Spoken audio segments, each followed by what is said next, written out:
నమస్తే, welcome to NHTV. Pakistan army chief Asim Munir car కూతలు కూశాడు. ఒకటి, హిందువులను ఉద్దేశించి, రెండు, జమ్మూ కాశ్మీర్ ఉద్దేశించి కూడా ఇష్టం వచ్చినట్టు మాట్లాడాడు. ఈ ప్రపంచంలో ఏ శక్తి కశ్మీర్ని పాకిస్తాన్ నుంచి వేరు చేయలేదు. అది మా అంతర్భాగం, జీవనాడిగా ఉండింది, ఇప్పుడు కూడా అది పాకిస్తాన్లో భాగమే అంటూ భారత్ని రెచ్చగొట్టేటువంటి ప్రయత్నం చేశాడు. అలాగే భారత్తో పాటు హిందువులను ఉద్దేశించి పర్టికులర్గా మాట్లాడారు. హిందువుల యొక్క ఐడియాలజీ వేరు, మా ఐడియాలజీ వేరు, మా ఆస్పిరేషన్స్ వేరు. ఈ జమ్మూ కాశ్మీర్ కోసం మా ఫోర్ ఫాదర్స్ ఎన్నో త్యాగాలు చేశారు, మేము కూడా ఎన్నో త్యాగాలు చేశాం. కాబట్టి కాశ్మీర్లో ఉన్నటువంటి పోరాటం చేస్తున్నటువంటి వాళ్ళకి, మా బ్రదర్స్ అండ్ సిస్టర్స్కి మా సపోర్ట్ ఉంటుంది అంటూ ప్రేమను వలకబోసేటువంటి ప్రయత్నం చేశాడు పాకిస్తాన్ ఆర్మీ చీఫ్ ఆసిమ్ మునీర్. నిజంగా జమ్మూ కాశ్మీర్ ప్రజలపైన ఆసిమ్ మునీర్కి ప్రేమ ఉందా? సగటు భారతీయుడికి వచ్చేటువంటి ఫస్ట్ క్వశ్చన్ ఏంటంటే, అసలు జమ్మూ కాశ్మీర్ పాకిస్తాన్ జాగీరా లేకపోతే ఆసిమ్ మునీర్ అయ్యే జాగీరా? ఎంత గట్స్ ఉంటే ఇలాంటి మాటలు మాట్లాడతాడు? ఏ ధైర్యంతో మాట్లాడుతున్నారు? భారత్ ని రెచ్చగొట్టేటువంటి ప్రయత్నమా లేకపోతే ఫ్రస్ట్రేషన్ లో మాట్లాడుతున్నారా? ఇవి డీకోడ్ చేసే ప్రయత్నం చేద్దాం. నాతో స్టూడియోలో అందుబాటులో ఉన్నారు అంతర్జాతీయ వ్యవహారాల విశ్లేషకులు కనిగట్టి రమేష్ బాబు గారు. రమేష్ బాబు గారు నమస్తే. సగటు భారతీయుడైతే రక్తం అరిగిపోతుంది పాకిస్తాన్ ఆర్మీ చీఫ్ చేసినటువంటి కామెంట్స్. ఎలా చూస్తారు? మీ ఫస్ట్ రియాక్షన్? అసీం మునీర్ పాకిస్తాన్ చీఫ్గా 2022 నుంచి పనిచేస్తున్నారు. ఇవాళ 2025. గత 3 ఏళ్లలో ఆయన ట్రాక్ రికార్డు చూసుకున్నప్పుడు ఆయనకి వ్యక్తిగతంగా పెద్ద విజయాలు ఏమీ లేవు, ప్రొఫెషనల్గా పెద్ద వచ్చిన మెడల్స్ ఏమి లేవు. నెంబర్ 1, అతను తన కుర్చీని కాపాడుకోవడానికి భాగంగా లోకల్ ఆడియన్స్ని సెంటిమెంట్లు రాజేసి తద్వారా తను లాపడదాం అనుకున్నది క్రిస్టల్ క్లియర్గా అర్థమవుతుంది. ఒకటి. రెండోది, ఆయన అన్న స్టేట్మెంట్ ఏంటి? జుగ్లర్ వెయిన్ అంటే మెడలో ఇంపార్టెంట్ నరం, తలలో నుంచి హృదయానికి మధ్యలో రక్త సరఫరా చేసే ఒక నాడి ఒక నరం, వెయిన్. అది ఎలానో జమ్మూ కాశ్మీరు పాకిస్తాన్కి, ముఖ్యంగా కాశ్మీర్ మాకు అలా, దాన్ని ఎవ్వరూ మా నుంచి వేరు చేయలేరు. Will fight till our end. మన పెద్దవాళ్ళు కూడా, అంటే మహమ్మద్ అలీ జిన్నాను ఉటంకిస్తా చెప్పాడు మా పెద్ద ఆయన. మహమ్మద్ అలీ జిన్నా కూడా ఈ 2 నేషన్ థియరీ తీసుకొచ్చిందే అందుకు. హిందువులు, ముస్లింలు. ఇక్కడ ఒక చిన్న మన నేషనలిస్ట్ హబ్ ప్రేక్షకులు గమనించాల్సింది ఏంటంటే, ఇండియా అనే మాట వాళ్ళ ఆయన హిందువుల యొక్క ఆలోచనలు, హిందువుల యొక్క మతము, హిందూ యొక్క సాంప్రదాయము, హిందూ ట్రెడిషన్, సాంప్రదాయం, హిందూ మైండ్ సెట్, మా మైండ్ సెట్ ఎప్పుడు మ్యాచ్ కాదు.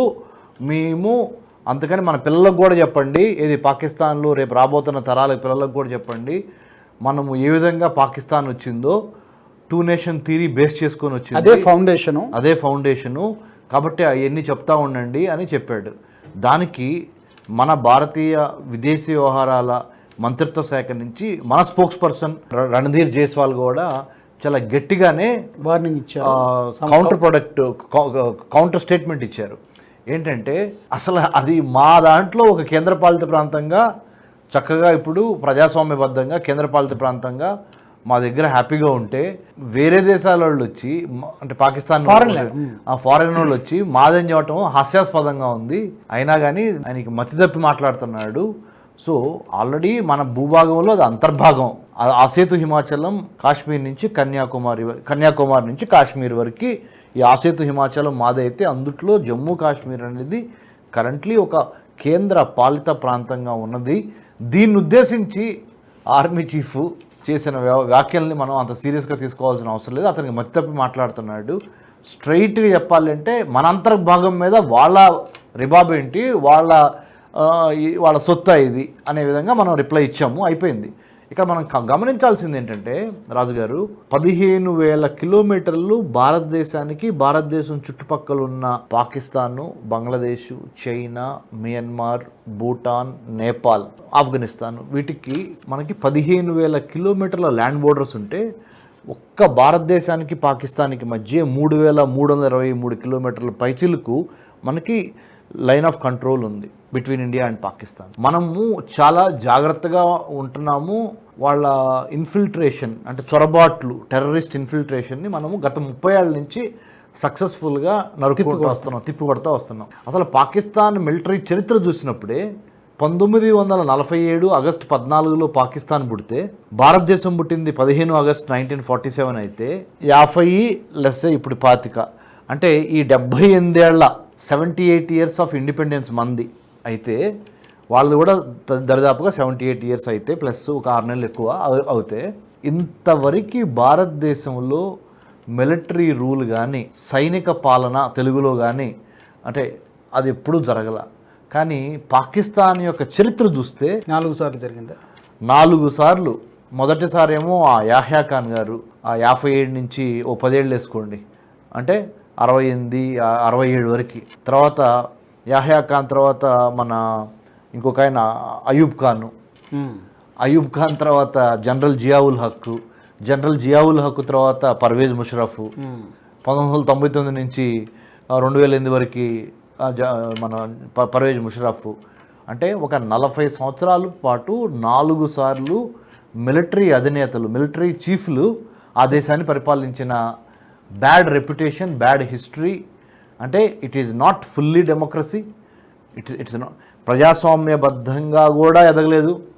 సరే ఓ పని చేద్దాం, లౌకిక రాజ్యంగా ఎదురిగి మీరు ఎదగలేరు, మీరు లేదనే చెబుతున్నారు, క్లియర్గా చెబుతున్నారుగా మేము లౌకిక రాజ్యంగా ఎదగలేము, సెక్యులర్ కంట్రీ కాదు మేము, we are Islamic republic of Pakistan. మందేంటి Bharat republic of India, we the people of India, Hindus Muslims Christians and Sikh Parsi and many other religions are living happily like helping with each other. మన భారతదేశానికి ఉన్న చరిత్ర ఇది. We are a number 1 secular country in the world, but we did not keep any religion in our title of our country. We are not Hindu republic of India, Hindu రాష్ట్రం కాదు, we are republic of India. ఎందుకు పెట్టుకున్నావు? మిగతా మతాలను కూడా గౌరవించే సత్సాంప్రదాయం హిందువులకు ఉన్నది. వేరే మతాలని, వేరే కులాలని, వేరే సంస్కృతుల్ని, వేరే తెగల్ని అందరినీ కలుపుకొని ఆ సేతు హిమాచలం కాశ్మీర్ నుంచి కన్యాకుమారి వరకు ఇన్ని రకరకాల జాతుల సమ్మేళనం మన Bharat. The most beautiful country on planet earth with great civilisational, historical, sociological, cultural, ముఖ్యంగా సంస్కృతి సాంప్రదాయాలు మెండుగా మనం ఏ దేశాన్ని ఆక్రమించిన దాఖలాలు మన దేశ చరిత్రలో లేవు. అసలు ఏ విధంగా పాకిస్తాన్కి మనకి పొంతనే లేదు సార్. నక్కకి నాగలోకానికి ఎంత తేడా ఉందో అంత తేడా పాకిస్తాన్కి భారతదేశానికి ఉన్నది.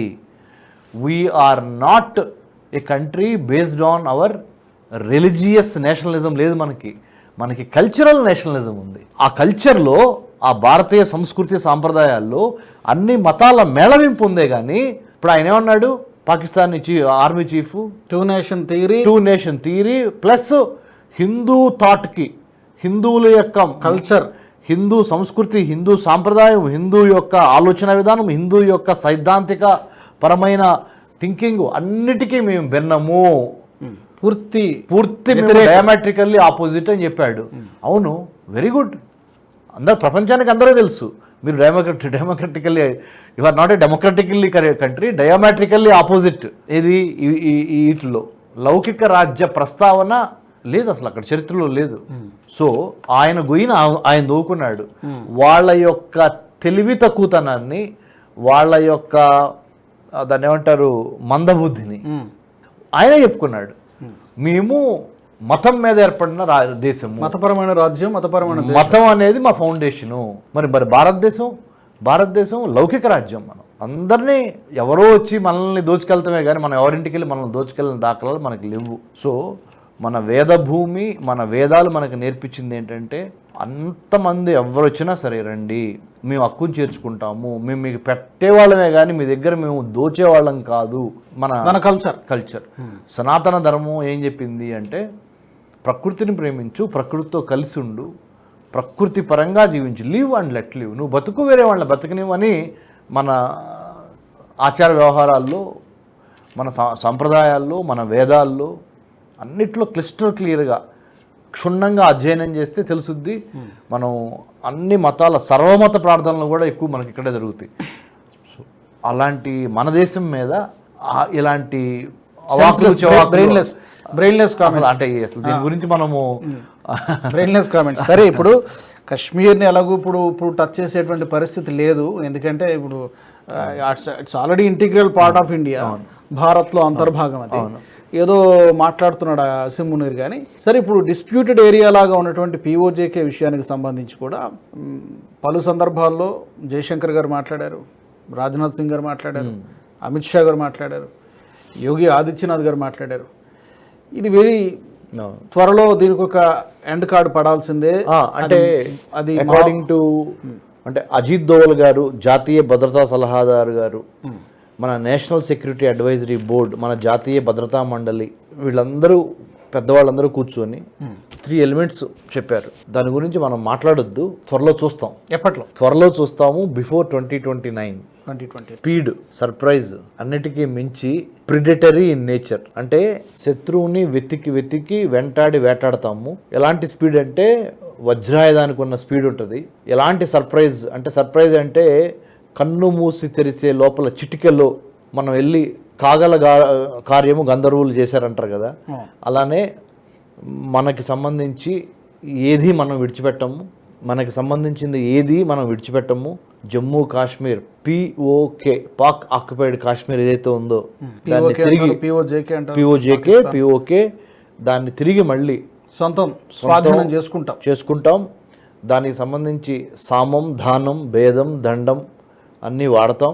ఎక్కువ చెప్పొద్దు, చేసి చూపించడానికి సంబంధించి ఇప్పుడు ఏ స్టేజ్లో ఉన్నావు? 4 మనము చాలా చాలా జాగ్రత్తగా 4 మేళవించి ఒక వ్యూహం ప్రకారము అటు బ్రిక్స్లోను, ఇటు క్వాడ్లోను, అటు ఐమెక్ అని India middle east economic corridor అని బీఆర్ఐకి వ్యతిరేకంగా అన్నిట్లోనూ మనం చాలా జాగ్రత్తగా పావులు కదుపుతున్నాము. బిగ్ పిక్చర్ చూసే వాళ్ళకి అర్థం అవుద్ది. ఏమంటారు దాన్ని? ఈగల్ ఐ పైన బర్డ్స్ ఐ వ్యూ చూసే వాళ్ళకి అర్థం అవుద్ది. ఈగల్ ఐ వ్యూ నుంచి చూసే వాళ్ళకి అర్థం అవుద్ది. ఏం జరుగుతుంది అనేది అర్థం అవుతుంది. ఏరియల్ వ్యూ అంటారా, డ్రోన్ వ్యూ అంటారా, ఈగల్ ఐ వ్యూ అంటారా, బర్డ్స్ ఐ వ్యూ అంటారా, ఏదైనా మీరు అనండి. కానీ it is going to happen. ఒకటి మాత్రం లక్ష్యం, 2029కి భారత్ కి మళ్ళీ అంతర్భాగం కాబోతోంది. అంటే అయ్యే అవకాశం చాలా చాలా ఉంది. దాని గురించి ఇక మన వాళ్ళు నో క్వశ్చన్ అయిన తర్వాత మాట్లాడుకోవడమే. ఇక ఒకటే నేను చెప్పేది ఏంటంటే, పాకిస్తాన్ కి భారత్ కి పోలిక లేదు. ఫస్ట్ ఆఫ్ ఆల్ ప్రజాస్వామ్యంలోనూ పోలిక లేదు, డెవలప్మెంట్ విద్యారంగంలోనూ పోలిక లేదు, ఇన్ఫ్రాస్ట్రక్చరు, మ్యానుఫ్యాక్చరింగ్, అసలు ఏ కొలమానం ప్రకారం మీరు కొలిచినా అసలు it is better not to compare to uncomparable things. అంటే ఇది ఇంకోటి ఏంటంటే, పాకిస్తాన్కి సొంత కాళ్ళ మీద 78 ఏళ్ల వయసు వచ్చి కూడా సొంత కాళ్ళ మీద సొంత ప్రజలకి 3 పూటల అన్నం పెట్టలేని స్థితిలో ఉన్న మీరు మాతో యుద్ధం చేస్తారా? లేదా హ్యూమన్ డెవలప్మెంట్ ఇండెక్స్లో, అంటే మానవ అభివృద్ధి సూచికలో ప్రపంచంలో 197 దేశాలుంటే 164 స్థానంలో ఉన్న మీరు మా గురించి, మా భారత్ గురించి, మా ధర్మం గురించి చెప్పే అర్హత కూడా లేదు. ఎందుకంటే మీరు దీన్ని అన్నెసెసరీగా మత ప్రాతిపదికన నిర్మించుకున్న ఏ రాజ్యము బాగుపడదు. చాలా ఎగ్జాంపుల్స్ ఉన్నాయి. ప్రజలు, ప్రభుత్వము, ప్రదేశము, సార్వభౌమాధికారము, ఈ 4 కలిస్తే రాజ్యం ఏర్పడుతుంది. ప్రజలు, ప్రభుత్వము, ప్రదేశము, సార్వభౌమాధికారం కలిస్తే రాజ్యం ఏర్పడుతుంది. ఆ రాజ్యాన్ని మీరు మతం అనే సిమెంట్తో కడితే కుప్ప కూలిపోతానికి ఎంతో సమయం పట్టదు. వేచి చూస్తూ ఉండండి.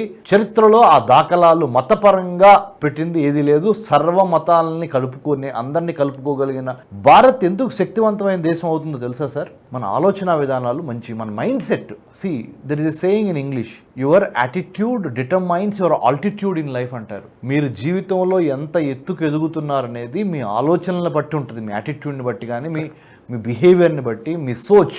యద్భావం తద్భవతి, as you sow you reap. ఏది నాటారో తిరిగి మీకు అదే వచ్చింది. మీరు విషం నాటారు, విభజన కోరారు, అదే మతపరమైన విభజన కోరారు. అరే అన్నం పెట్టండి రా బాబు, ఉపాధి కల్పించండి రా బాబు, విద్యావకాశాలు ఇవ్వండి రా బాబు, రోడ్లు వేయండి రా బాబు, మా పిల్లల్ని, ఆడపిల్లల్ని మగపిల్లల్ని ఇద్దరిని సమానంగా స్కూల్కి పంపించండి, సమానంగా కాలేజీకి పంపించండి రా బాబు. ఇలా ఈ పనులు చేయాల్సిన పాకిస్తాన్ ప్రభుత్వము ప్రజలు అడుగుతున్నారు, పాకిస్తానీ ప్రజలు అడుగుతున్నారు. అవి ఏడవలేక, అవి చెయ్యలేక తమ ఉనికిని కాపాడుకోవడం కోసం భారత్ మీద తిట్టడము, విషం చల్లడము. భారత్ని తిట్టేంత దమ్ములే వాళ్ళకి. అందుకనే వాళ్ళు ఇక్కడ మేము గమనించాల్సింది హిందువులు హిందూ అనే మాట అతను 100 సార్లు వాడాడు. హిందూ హిందూ హిందూ హిందూ. అరే పిచ్చిన ఎలా ఆ హిందూయే లేకపోతే నీకు అసలు దేశం ఎక్కడ వచ్చేదిరా? మేమే కదా జాలిపడి పోరా బతుకుతామంటే ఓకే అన్నాము. సో వాళ్ళు ఎత్తలేని బరువు ఎత్తుకొని కూలిపోవటం ఎందుకండి? ఇంతైనా ఇంగిత జ్ఞానం ఉండాలి కదా సార్. అరే మనం ఎక్కడ వాళ్ళు ఎక్కడ? మనం స్పేస్కి వెళ్తున్నాం, manufacturing, service, AI, IoT, big data, 5G, metaverse. ఈ కాలంలో మనం భారత్ ప్రపంచంలో 3వ అతిపెద్ద ఆర్థిక వ్యవస్థగా ఎదుగుతున్న తరుణము. సైన్స్, టెక్నాలజీ, ఇంజనీరింగ్, మ్యాథమెటిక్స్ ఏది తీసుకున్న నెంబర్ 1 జూయిష్ కంట్రీ, జూయిష్ కమ్యూనిటీనే గడగలాడించగలిగిన స్థాయికి మనం ఎదిగాం. అమెరికాలో జూయిష్ కమ్యూనిటీకి పోటాపోటీగా నువ్వెంతంటే నేనెంత అనే స్థాయికి మన శక్తి, భారత్ శక్తి ఎదిగి, అరే బాబు ఇండియన్స్ వస్తే చాలు మాకు ఆదాయం వచ్చింది, ఇండియన్స్ వస్తే చాలు మా కంప్యూటర్లు పనిచేస్తాయి, ఇండియన్స్ వస్తే చాలు మా కోడింగ్ జరుగుద్ది, ఇండియన్స్ వస్తే చాలు మా ఆర్టిఫిషియల్ ఇంటెలిజెన్స్ డేటా సెట్స్ బాగా పనిచేస్తాయి, ఇండియన్స్ వస్తే చాలు అనే పరిస్థితి ఎక్కడ? అసలు మీరు రావద్దు బాబు మా దేశాలకి. మొన్న ట్రంప్ కూడా ట్రావెల్ బ్యాన్ లిస్ట్లో పాకిస్తాన్ పెట్టాడు కానీ ఇండియాని పెట్టలేదుగా. ఎందుకు పెడతాడు? ఎందుకు పెడతారు? ఎందుకు? ఆయన కూడా ఆయన దోకోడుగా. సో ఇది మనం రాజుగారు ఎన్ని ఇక ఏం చెప్తాం sir. Correct. What ever you have said is 100% correct. Thank you very much for your detailed analysis. I hope ఆ రోజు సాధ్యమైనంత త్వరలో రావాలని మనం కూడా ఆశిద్దాం, కోరుకుందాం. తప్పకుండా సార్. మనం ఒకటే, థ్యాంక్ యూ. మన దేశము, మన ధర్మము అందరినీ కలుపుకుపోయే గొప్ప మనసు ఉన్నవాళ్ళం మనము. ఆ మనసుతో పాటు ఇంటి దొంగలను ఈశ్వర్లైనా పట్టలేదని కొద్దిగా మనం లోపల జాగ్రత్తగా ఉండాలి, జాగ్రత్తగా ఉండి మన మ్యానుఫ్యాక్చరింగ్ స్పేస్ని లాస్ట్ మాట మీ నేషనలిస్ట్ హబ్ ద్వారా మన ప్రేక్షకులకి, ఎందుకంటే ధర్మం కోసం, మన దేశం కోసం మనం చేస్తున్నాం కాబట్టి మన మ్యానుఫ్యాక్చరింగ్ స్పేస్ని, మన సైబర్ స్పేస్ని, మన మ్యారిటైమ్ స్పేస్ని, మన పొలిటికల్ స్పేస్ని, మన సర్వీస్ సెక్టర్ స్పేస్ని, 5 పంచభూతాలన్నీ చాలా జాగ్రత్తతో మనము చాలా అంటే 2వ స్వతంత్ర సంగ్రామం లాగా దీన్ని భావించి ఇటు చైనా గుప్పిట్లోనూ పడకూడదు, ఇటు అమెరికా గుప్పిట్లోనూ పడకూడదు. ఈ 2 గుప్పిట్లో పడింది ఎవరు? పాకిస్తాన్. ఇవాళ అమెరికా వాడు డబ్బులు ఇవ్వకపోయినా పాకిస్తాన్కి పరిస్థితి ఎట్లా ఉంటుందో ఎవరికి చెప్పక్కర్లేదు. అడుక్కోవాల్సి. చైనా వాడు డబ్బులు ఇవ్వకపోయినా ఎలా ఉంటుందో తెలుసు. మనము ఈ రెండింటిని దూరంగా పెట్టి అవసరమైనప్పుడు కలుపుకొని మన చాణక్య నీతితో స్వయం సమృద్ధి, self reliant, self dependent, autonomous, sovereign, సర్వసత్తాక సార్వభౌమ రాజ్యాంగాన్ని మనం రాసుకొని దాన్ని ఇంప్లిమెంట్ చేసుకుంటా మన ప్రజల్లో ఒక్కొక్కళ్ళు ఆ జాతీయ భావన కలగాలి. ఇటు పాకిస్తాన్ చూస్తున్నాం, అటు బంగ్లాదేశ్ చూస్తున్నాం, నేపాల్ చూస్తున్నాం, శ్రీలంక చూస్తున్నాం, చైనా చేసే ఎత్తుగడలు మోసాలు చూస్తున్నాము. అమెరికాని కూడా మనము చాలా జాగ్రత్తగా గమనించి పూర్తిగా అమెరికాకి బ్యాలెన్స్డ్గా ఉండి మరి అట్ ద సేమ్ టైం లోపల నుంచి కసి, మన కసి ఏంటంటే మనము మళ్ళీ భారత్, అఖండ భారత్గా ఎదిగి 10 మందికి అన్నం పెట్టే స్థాయికి మన భారతీయులకే కాదు ప్రపంచవ్యాప్తంగా మళ్ళీ ఆ న్యాయకత్వం చేయగలిగిన ఒకే ఒక దేశం ఇవాళ భారతదేశమే. మేధోపరంగా కానీ, స్పిరిచువల్గా కానీ, అన్ని విధాలుగా. Thank you so much for your great words and analysis. Thank you sir. జై హింద్ సార్. జై హింద్. మరి మా ప్రేక్షకులు కూడా ఈ అంశానికి సంబంధించి జమ్మూ కాశ్మీర్ విషయంలో పాకిస్తాన్ వైఖరిని, అలాగే భారత్ ఇచ్చినటువంటి సమాధానాన్ని, పిఓజేకి అంశం గురించి కూడా త్వరలో మనలో అంతర్భాగం కాబోతోంది, భారత్లో అంతర్భాగం కాబోతుంది అనేటువంటి విశ్లేషణలు, వాదనలు కూడా వినిపిస్తున్నాయి. మీ అభిప్రాయాన్ని కూడా కామెంట్స్ రూపంలో మీరు తెలియజేయచ్చు. ఇంకా ఎలాంటి టాపిక్స్ గురించి మీరు స్టోరీస్ కానివ్వండి, డిస్కషన్స్ కానివ్వండి మా నుంచి కోరుకుంటున్నారనేది కూడా మీరు మమ్మల్ని అడగొచ్చు, కామెంట్స్ రూపంలో మీరు చెప్పచ్చు. ఈ వీడియో నచ్చినట్లయితే లైక్ చేయండి, షేర్ చేయండి, బెల్ బటన్పై క్లిక్ చేయండి. అలాగే నేషనలిస్ట్ హబ్ గ్రూప్ ఆఫ్ ఛానల్స్ని సబ్స్క్రైబ్ చేసుకోండి. జాతీయవాద జర్నలిజాన్ని ప్రోత్సహించండి. జై హింద్, జై భారత్. జై భారత్. ఈ వీడియో మీకు నచ్చినట్టయితే లైక్ చేయండి, 10 మందికి షేర్ చేయండి. అలాగే కామెంట్ల రూపంలో మీ అభిప్రాయాలను మాతో పంచుకోండి. Nationalist hub group of channels ను సబ్స్క్రైబ్ చేసుకుని తెలుగునాట జాతీయవాద జర్నలిజాన్ని ప్రోత్సహించండి. ఈ వీడియో కింద ఉన్న బెల్ ఐకాన్ పై క్లిక్ చేయడం మర్చిపోవద్దు.